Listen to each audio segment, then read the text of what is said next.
Hindi ko alam kung kailan ako magsimulang mapagod, pero alam kong matagal na pala. Akala ko kasi pag nagmahal ka, automatic kaya mo lahat.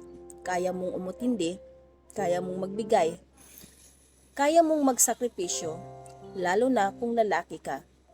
Parang may invisible rule na dapat ikaw ang sandalan. Ikaw ang provider, ikaw ang hindi napapagod. Nagsimula lang naman sa simpleng dinner. Sabi ng mama niya, libre mo na, ikaw naman ang lalaki. Nakangiti ako. Wala lang sa akin noon, maliit na bagay. Pero hindi na pala siya maliit. Sunod-sunod na dinner, sunod-sunod na ikaw na bahala. Hanggang sa parang hindi na pakiusap, parang obligasyon na. Hindi pa kami kasal, wala pa kaming sariling pamilya. Pero pakiramdam ko, may binubuhay na ako na hindi ko naman responsibilidad. Hindi ako nagreklamo kasi mahal ko siya. Ayokong isipin nilang madamot ako.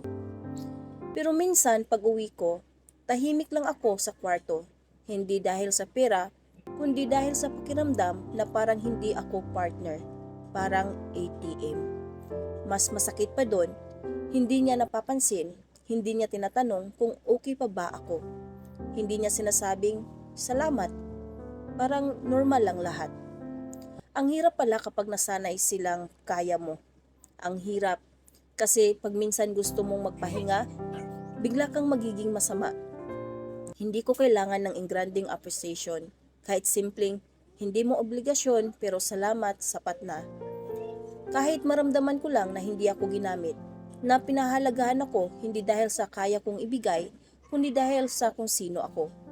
Ngayon, hindi ko alam kung nagmahal pa ba ako o nasanay na lang akong magtiis.